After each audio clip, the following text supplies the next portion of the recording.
Hi, I'm Jordan. And I'm Lamont. We're from the Santa Barbara Middle School Teen Press here with Jim SAYER. And KEILAND SAYER. So how did adventure cycling begin? We started 40 years ago as a nonprofit, and it was originally called Bicentennial. And this is where we had about 4,000 people from all over the world who rode across the United States to celebrate the 200th birthday of the United States, the bicentennial, but we called it Bicentennial. So 4,000 people rode on all over, and then we eventually became adventure cycling because so many people wanted to travel by bike that we started offering maps and tours and different ways people could go by bike. So this year we have a theme at our school, the power of story, yours, mine, ours. Do you have a story that got you into environmental awareness? There's a really cool place in California, north of where you guys are, called Mono Lake. And Los Angeles was draining the lake because they were taking all the fresh water, and that really offended me. And I thought, why are you doing this when you could conserve water? And eventually they did. People fought back. They saved the lake, and hopefully it'll be a thriving place just east of Yosemite for many years to come. Yeah.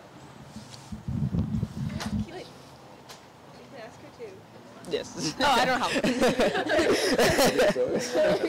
Come on, I want to hear this. So on your guys' website, it says your goal is to inspire, empower people to travel by bicycle. Why do you think traveling by bicycle is so unique? Because it gives everyone kind of a sense of community and a common cause for what they believe in. And I mean, it's just a fun way to get around. I mean, on a bike you notice so much more than you would in a car. I mean, you see people that you might not meet if you were traveling in a car, and taste food that you might not meet or eat while you're in a car. But yeah, honestly, it's just a really great experience that, I mean, many people can enjoy, and it definitely gives people a sense of empowerment, like she was talking with the Afghanistan story.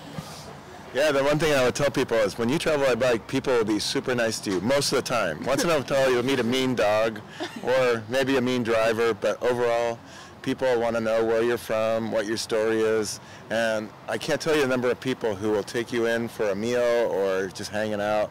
It's the best. So the Youth Bike Summit says they're trying to create a bike revolution. What does this mean to you? Well, personally, I call myself a bike omnivore, and an omnivore, likes everything, and I like to use a bike for almost everything I do, whether it's going to the store or riding with my family or doing a big bike trip. So I think a revolution is when you start seeing more bikes than cars on the roads of America. I guess it kind of means just spreading the word about bikes and getting it across the nation, so it's like a worldwide phenomenon.